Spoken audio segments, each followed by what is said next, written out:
All right, folks, here we are putting a wrap on the 2020 Girls State Championships. I'm still joined here by Leigh Jaynes, head coach from Delaware Valley University. Leigh, I mean, let's talk a little bit about what we just watched here. A lot of these matches were quick, but I don't know about you, I was really impressed with our high-level finalists here today. Yeah, I definitely, I was just in New Jersey for the state championship, and I think Pennsylvania is looking to aspire to sanction similar to New Jersey, and I just think the growth that I've seen from last year to this year is impressive. You're seeing a lot of girls, young girls coming in that are challenging those seasoned competitors and making them better as well. So iron sharpening iron here, and I think the finals matches were very exciting and showed a lot of technical abilities and a lot of growth. And in particular, I know at 101 and with Jalea Pletz from Governor Mifflin, and at 147, both Hannah Spielman and Dominique Jones from Chichester and Strathaven, respectively, they were, as we found out, newcomers to the tournament here, primarily wrestling with boys, and now charged with coming in the Girls State Championships, and Spielman winning at 147, and Pletz in her first go-round winning the title for Governor Mifflin. With that said, tell us a little bit, someone that jumped, we'll go in order, someone who really jumped off and impressed you today. I mean, I've watched Lily Shearer compete in freestyle. I think she got a little bit of a slow start in her finals match, but she tends to be very calm and relaxed under pressure. And once she really started to get off her technical stuff, she just sealed the match, just with confidence. She was able to just to glue her opponent pretty definitively. So Lily, a little slow starter, but once she really gets her technique going, she's really a force to be reckoned with. Yeah, and she's one of the ones that that pressed me on top, just like the little technical ability. And sorry if the music's loud in the background. I think we're having a party over here. As we talked about, like a party going on here with the music in the background, the DJ. We'll get some pictures out. I think Mike panned a little bit, and they're just finishing up with the last of the medal ceremonies, and I think they're doing the overall champions picture right now behind the camera. So that's why the music's up a little bit. Mike probably edit some of that music out when this goes to the editing room. Someone who really impressed me was Montana Delaughter of Gettysburg. Here, won the title in her home gym. She came out and was super aggressive. Didn't give Julian Figueroa from Pottstown any room to breathe. Was all over. Transitions from move to move, from her attacks from neutral and get on top and run that butcher from top. She was really impressive. And I guess I'm not positive. I want to say I think she made it to the Wilson finals in junior high. There was a girl made it about 2 or 3 years ago when I was coaching there. So but she's a South Central regional qualifier on the boys side, high school. So it goes to show that she does has what it takes to compete with the boys. I think she has what it takes to compete against anybody. I mean, she can transition with her relentlessness, with her ability to chain wrestle. She can transfer to the Olympic style of wrestling relatively easily too. So hopefully, Pennsylvania will be able to put her on a national team here in the near future. Yeah, definitely. So who else caught your eye? if we're saying you're here window shopping in a sense, who else would you like to get in the green and gold? I would be happy to have any of these competitors. Obviously, I'm recruiting within the within the 101 to like 184 weight class. We'd have a little bit of work to do with the 222, but I have some athletes that are coming in at that weight and have weight goals to get down. So if any of those athletes, I was really impressed with the 222 weight class.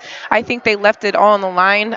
Both girls were completely exhausted at the end of it. Both girls still making big attempts, trying to put each other on their back. I just think, at the end of the day, I'd be happy to work. I was one of those athletes. I was a senior in high school. Somebody gave me an opportunity to go to college and wrestle.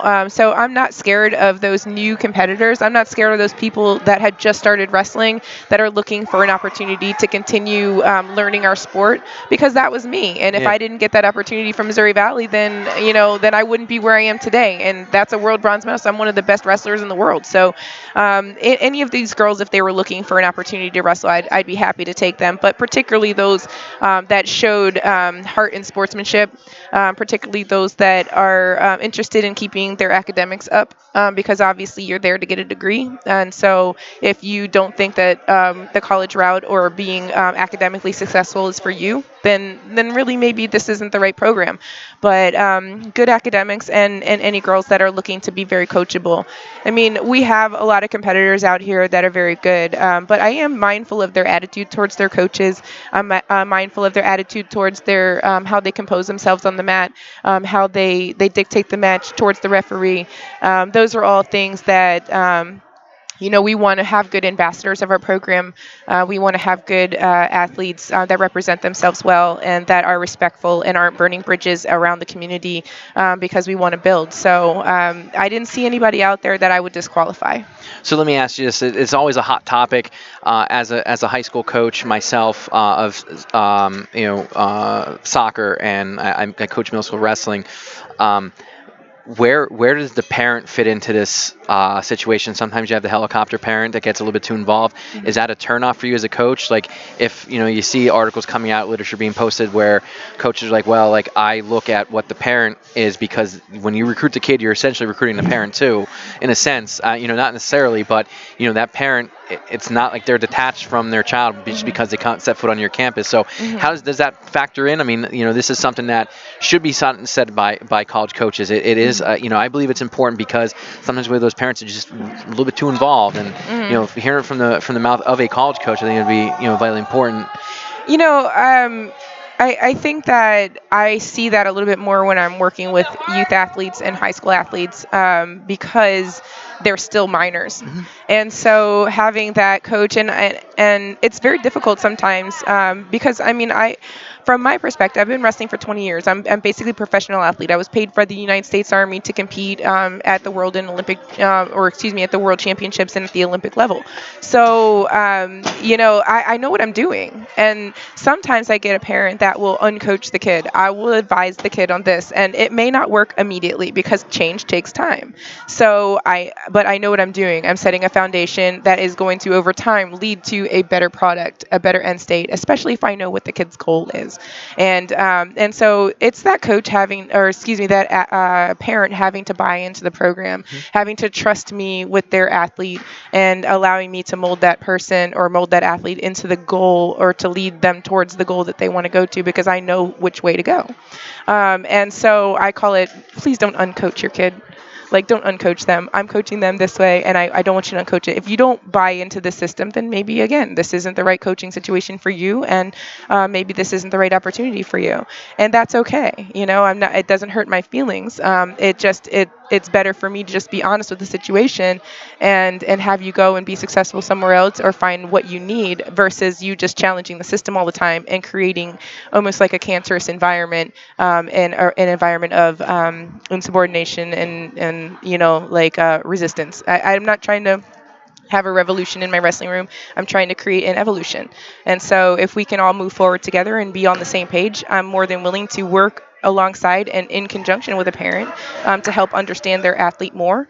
But I'm not going to fight you every step of the way. So, a college, I think it might be a little bit different, hopefully. Yeah. These are adults I'm dealing with, and they hopefully will have autonomy over their career, detached from their parents. I think good supportive parents are always going to be a huge blessing for an athlete, to have that support system. Even I'm a smother, I'm going to admit it, right? I'm all over my kid like white on rice. So I want to make sure, they keep their support system, and the people that love them, that are going to be wearing the Del Val shirts, cheering them on at their home meets and stuff like that. We want that, and I want them to be a part of the community. And so hopefully as an adult, they can detach themselves from that and be able to really create a pathway for themselves. So I was going to have Leah talk a little bit about herself and about the program. She just put it in a nutshell right there: who she is, what she's about, what the program is about, what she's looking for, the type of athlete she's looking for. If there's anything else you want to say right now to help put Del Val on the map, the floor is yours, because I think it's great that you're able to sit in with us. I thank you for that. I also want to thank you for your service to our country, and I just, I'm blown away by what I witnessed today here at this Girls States tournament. I hope that we're invited back. I hope they're welcome back, and I want to do as much as I can to help sanction it in PA and grow the sport. So the floor is yours. Open mic is in a sense to Well, get any final parting shots. As far as Del Val is concerned, a lot of people talk about making commitment when they're talking about money. People talk about how are we going to pay for college? How much money can you give me? It's free to apply for our university. It doesn't cost you anything to find out how much we can do for you. And at the end of the day, if you have another college that you're interested in, and Del Val is within your top 2, be sure to call me, contact me. My email address is leigh.jaynes@delval.edu. So it's leigh.jaynes@delval.edu, and you can just drop me a line. We are negotiable.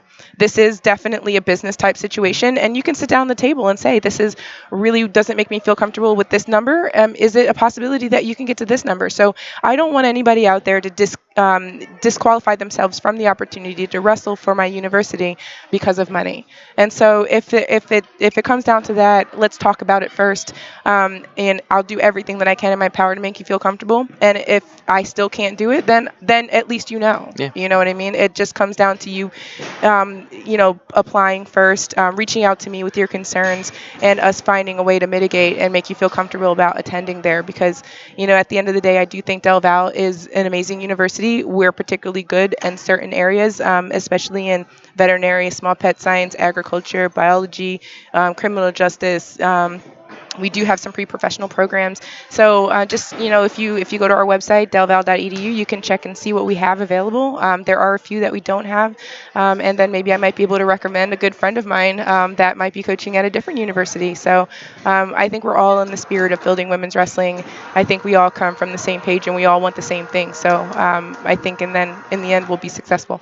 Okay, and final parting shots. Do you have some personal plugs you want to get in while we're here? Well, I do have a particular passion. So my master's degree, I did do a survey about women's wrestling apparel. So it's something that I've been working on fixing for the girls. I do have a company called ljwrestlinginc.com, and we have improved the high neckline on there. So if you have a singlet that is a modesty concern and you want to change it, I can help you with that. If there's anything out there that you need as far as women's wrestling, you can come and contact me. I've been doing this for a long time. If I can't find the answer for you, I know somebody that does. But as the apparel, from apparel perspective, we're looking to create acceptance and respect in our sport. And so feeling comfortable in what you're going out on the mat with, I think, is a huge factor. We have a lot of programs out there to help accommodate whatever your needs are. So other than that, I just want to thank you for the opportunity and also for what you do to broadcast women's wrestling and girls wrestling. I think that's our coverage right now in the media factor is a big deal. And so I appreciate what you guys are doing. Well, thank you. Thanks for sitting in. Really appreciate it. Folks, there you have it, putting a wrap on the 2020 Girls State Tournament. Thanks for tuning in. And as always, you can forward any questions to the forum or to Mike directly at email@pa-wrestling.com. Thanks, as always. Ciao. Bye.